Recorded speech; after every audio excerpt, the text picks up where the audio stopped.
Napoleon was surely right when he claimed that the most difficult thing in war was to guess the enemy's plan. And that was precisely the difficulty that Marshal Blucher and the Duke of Wellington faced. What was the Emperor planning? The first question was whether the Emperor would attack at all, and if the answer was yes, then they needed to know where and when that attack would occur. Yet only 3 days before the storm burst, the Duke of Wellington was persuaded that no onslaught was coming. He planned to give a ball in Brussels on the 21st of June, the anniversary of his great victory at Vittoria, and when the Duchess of Richmond asked whether it would be sensible for her to give a ball on the 15th of June, he reassured her, "You may give your ball with the greatest safety without fear of interruption." On Tuesday the 13th of June, he wrote to a friend in England, "There is nothing new here. We have reports of Bonaparte's joining the army and attacking us, but I have accounts from Paris of the 10th, on which day he was still there, and I judge from his speech to the legislature that his departure was not likely to be imminent. I think we are now too strong for him here." That letter was written on Tuesday, and on the day before, Monday the 12th of June, Napoleon had left Paris to join l'Armée du Nord in Flanders.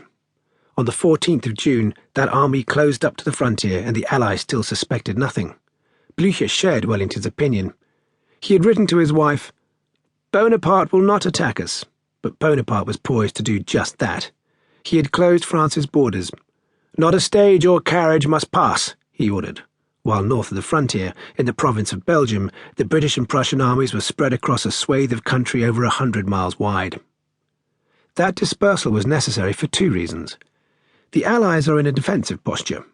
They will not be ready to attack until they have overwhelming force, when the Austrians and Russians have reached the French frontier, so for the moment Wellington and Blucher are waiting, and of course, they know that the Emperor may attack them before they move against him.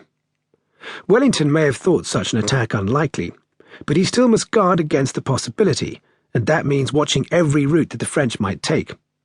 With hindsight, it seems obvious that Napoleon would strike at the junction of the Prussian and British armies to separate them, but that was not so obvious to either Blucher or to Wellington. Wellington's fear was that Napoleon would choose a route further west, through Mons, and so on to Brussels, or even towards Ghent, where Louis XVIII had taken refuge.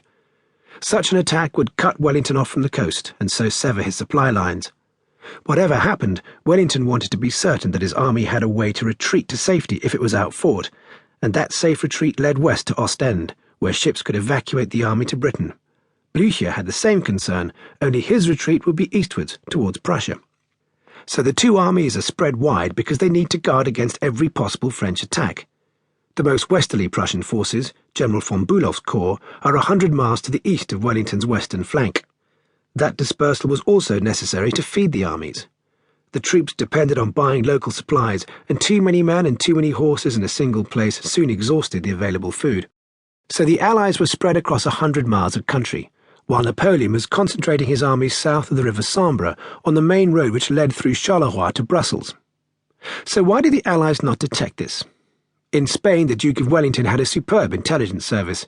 Indeed, his problem had been that he received too much intelligence, but in Flanders in 1815 he was virtually blinded.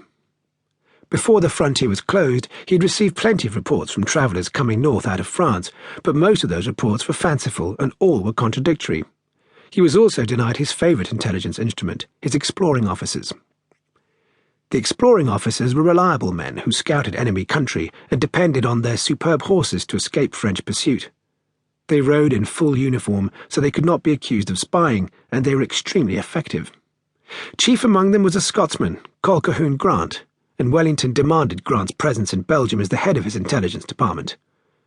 Grant arrived in Brussels on the 12th of May and immediately set about establishing a network of agents on the French frontier, in which activity he was severely disappointed because the local population, all French-speaking, was either sympathetic to Napoleon or sullenly apathetic.